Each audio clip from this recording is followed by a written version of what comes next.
Special Covert Operations Brain Initiative, or Scooby. Scooby? And wait, what did Scooby do? Scooby-Doo, the renowned animated franchise, has won the hearts of fans all over the world for more than 50 years. Since its premiere in 1969, the series has been a revered classic, enthralling generations with its blend of mystery, humor, and companionship. So when we discovered that there would be a prequel, there were a lot of mixed emotions. Some were already sick of the reboots and prequels and wanted more original stuff, while others were fascinated and eager to see what they came up with. Fast forward to 2023, and let's just say this prequel has received a lot of criticism. According to what I've seen online, it's about its opinions on socio-political issues, deviating from the Scooby-Doo IP and the overall quality of the show. For these reasons, the show is having a very difficult time justifying its existence to viewers. To be completely honest, after seeing the amount of negative feedback the show received, I really doubted I would ever watch it. However, with the release of Season 2 and my glutton for punishment, I decided to give it a go. I wanted to see if it was as bad as people said it was. With that being said, I just finished the entire 10 episodes of Velma's first and second seasons, and I came to a shocking conclusion. The show isn't that bad. I actually kind of liked it. Let me explain. Personally, I went in with zero expectations despite the horrible reviews.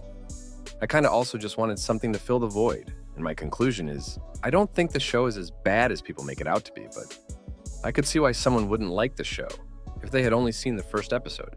There was not a lot of nostalgic value, and some jokes fell flat.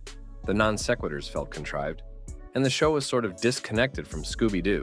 There were a few unsettling parts, but having more intrigue and character development in the second episode make it a lot better.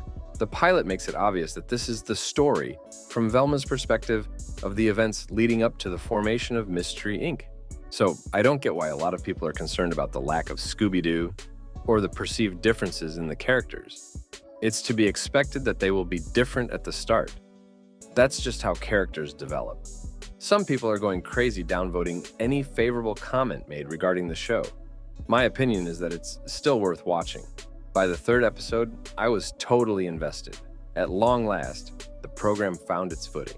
While the plots and characters were obviously based on something else, there were subtle nods to the original series, and the quips and gags got funnier as I got to know the future Scooby Gang more.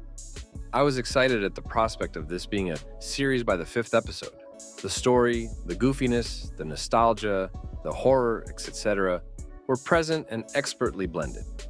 In addition to a plethora of 70s and 80s cliches, there are numerous jokes and allusions to current events. I love the animation technique and think the show is decently written. It seems obvious to me that they're just making fun. I'm really surprised by just how much hate it's gotten, noting that I have watched every episode, and I have no emotional attachment to the sanctity of Scooby-Doo as some people seem to. I think the show is a caricature of Scooby-Doo, and Scooby-Doo was absurd, and so were the live-action movies. Why anyone thought this show would be anything else is beyond me. I think it is pretty funny.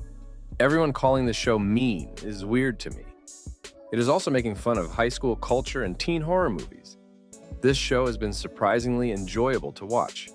I love the humor and the writing, especially the callbacks to prior Scooby-Doo episodes, like when Velma's glasses fall off and she squints and crawls around looking for them, saying, "My glasses."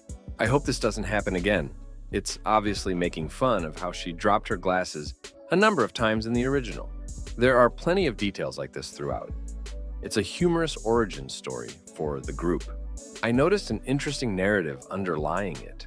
There were several interesting components that I truly like.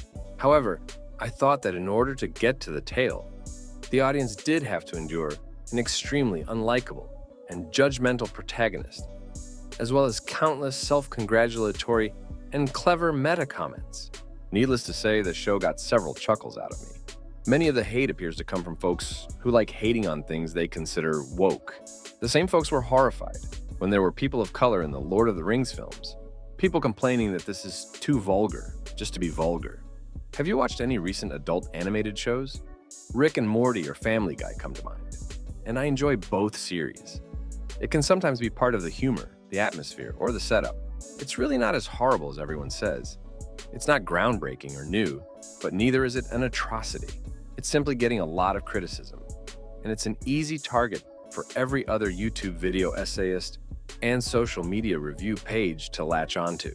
It has some pretty solid setup, but gets in its own way with the meta joke commentary that's popular right now.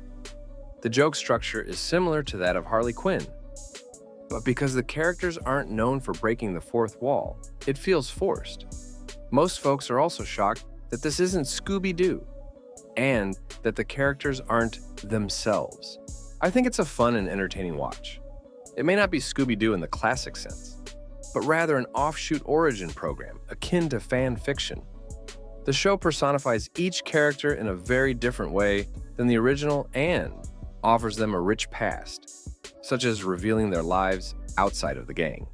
Many people argue that it panders to liberal society and that the gags are too topical, but I didn't mind. I thought that was meta and fairly funny. The art and animation are excellent, and the pacing is great. The plot is okay. The jokes are decent. Some are boring, some are horrible, and a few are funny. It's not the funniest show I've seen, but it's not the worst either. It's obvious if it featured original characters, it wouldn't have received this level of criticism, but why? By the end, the story was fine. It was a mystery. I wanted to see it solved. To be honest, I wouldn't have minded if they had removed all of the jokes and filler and turned this into a PG-13 show, focusing solely on the mystery. That would have worked. Of course, there were some funny gags, but only once or twice per show. There are a few unique and original elements, such as the mean girl brains. Daphne was definitely the most engaging character to watch, followed by Fred.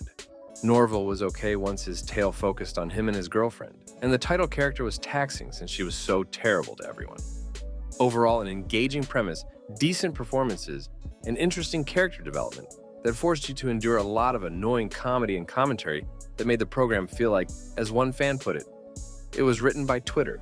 I believe that if you look deep down, you'll realize there may be a decent show here. The fundamental narrative is solid. The friendship between Daphne and Velma is intriguing despite the script's incessant, tedious self-awareness. Norville is actually a good character. Fred has potential, if the writers can get past turning him into a caricature. So far, I wouldn't completely dismiss Velma as a show.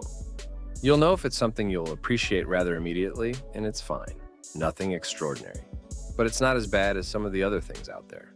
So my advice is to watch it and try it for yourself without preconceived notions.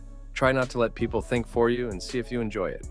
I expected to despise it because everyone said it was terrible, but I'm glad I didn't listen since I enjoyed it, despite having seen Scooby-Doo throughout my childhood. Be open, and don't let others' negativity keep you from trying anything new. Good luck, but let me know your thoughts down in the comments section below, and on your way down, subscribe and turn on post notifications. It helps the algorithm or something. Thanks for watching.